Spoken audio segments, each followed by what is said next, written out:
उत्तर प्रदेश के गोरखपुर जिले में चुनाव का रोमांच बढ़ता जा रहा है।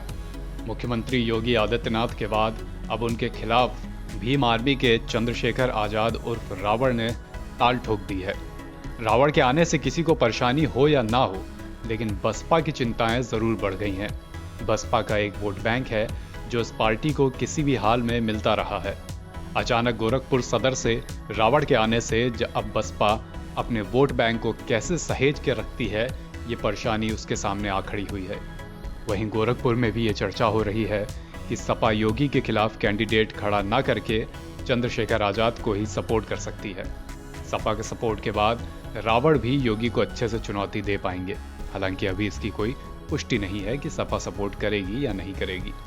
नहीं तो गोरखपुर से योगी के सामने किसी का भी टिक पाना मुश्किल हो सकता है। रावण के आने से बसपा के साथ ही समाजवादी पार्टी की भी चिंताएं बढ़ गई हैं। हर पार्टी का मानना है कि कम समय में लाइमलाइट में आने वाले चंद्रशेखर आजाद अच्छा चुनाव लड़ सकते हैं। वहीं सपा को साल 2017 का विधानसभा चुनाव भी याद है, जब गोरखपुर में सपा और कांग्रेस का गठबंधन भी भाजपाई कैंडिडेट के आगे टिक नहीं सका था। भाजपा प्रत्याशी तब योगी नहीं बल्कि डॉक्टर राधा मोहन थे, जो उस चुनाव में रिकॉर्ड वोटों से जीते थे। इस बार तो खुद योगी आदित्यनाथ चुनाव में मैदान में है। ऐसे में रावण के आने पर वोट का बंटवारा सपा बसपा कांग्रेस के लिए चिंता का विषय बन सकता है। आगे बढ़ने से पहले एक नजर डाल लेते हैं पिछले 2 विधानसभा चुनाव के परिणामों पर, जिससे गोरखपुर सदर सीट का एक अच्छा अनुमान सामने रखा जा सके। 2012 में गोरखपुर सदर सीट से भाजपा कैंडिडेट राधा मोहन दास अग्रवाल जीते थे। उन्हें करीब 81,148 वोट मिले थे। उनका वोट शेयर करीब 50% का रहा था। दूसरे नंबर पर तब सपा प्रत्याशी थे और तीसरे नंबर पर बसपा कैंडिडेट, जिन्हें करीब 24,000 वोट मिले थे और उनका वोट शेयर रहा था करीब 14% का। अब बात 2017 के विधानसभा चुनाव की।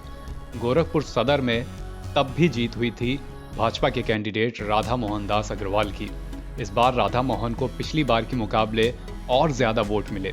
2012 में जहां उन्हें 81,000 से ज्यादा वोट मिले थे, वहीं 2017 में राधा मोहन दास अग्रवाल का वोट बढ़ गए 1,22,000 के करीब पहुंच गए। उनका वोट शेयर भी इस बार करीब 56% का रहा, यानी उन्हें एक तरफा जीत मिली। 2017 में विधानसभा चुनाव में दूसरे नंबर पर कांग्रेस प्रत्याशी रहे थे और तीसरे नंबर पर रहे थे बसपा प्रत्याशी जनार्दन चौधरी, जिन्हें करीब 24,000 वोट मिले थे और उनका वोट शेयर रहा था करीब 12% का। यानी 2012 और 2017 दोनों के चुनाव में भाजपा के कैंडिडेट ने गोरखपुर सदर सीट से जीत हासिल की और दोनों ही चुनाव में बसपा कैंडिडेट नंबर 3 पर रहे। भीम आर्मी के संस्थापक चंद्रशेखर आजाद रावण की बात करें तो गोरखपुर सदर सीट से चुनाव लड़ने की घोषणा अनायास नहीं है। संगठन ने इसकी तैयारी बीते अगस्त महीने से ही शुरू कर दी थी। बीते 7 अगस्त को गोरखपुर आए थे चंद्रशेखर ने पादरी बाजार में कार्यकर्ताओं से कहा था कि वे जल्दी ही यहां वापस आएंगे। पूर्वांचल के गोरखपुर बस्ती मंडल में भीम आर्मी का संगठन अभी बहुत सक्रिय नहीं है, लेकिन इस संगठन के कर्ता धर्ता चंद्रशेखर आजाद को जानने वालों की संख्या ठीक ठाक है। बीते अगस्त में पादरी बाजार क्षेत्र की रहने वाली और गोरखपुर विश्वविद्यालय की एक छात्रा की आत्महत्या का मामला गरमाया था। उस दौरान चंद्रशेखर आजाद छात्रा के परिजनों से मिलने अचानक गोरखपुर आ गए थे। साथ ही कहा था कि वे गोरखपुर में पहली बार जरूर आए हैं, लेकिन उनका यह अंतिम दौरा नहीं है। अब जब चंद्रशेखर के यहां से चुनाव लड़ने की पुष्टि हो गई है तो बसपा के लिए चिंताएं बढ़ गई हैं, क्योंकि 2012 और 2017 दोनों के चुनाव में बसपा नंबर 3 रही थी। उनका अपना एक वोट शेयर रहा था जो 10% से 15% के बीच रहा था। अब जब चंद्रशेखर आजाद, जो खुद भी एक दलित नेता हैं, युवा नेता हैं, जिनकी लोकप्रियता इस बीच काफ़ी बढ़ी है, वो चुनाव मैदान में हैं, तो इन वोट में बंटवारा हो सकता है।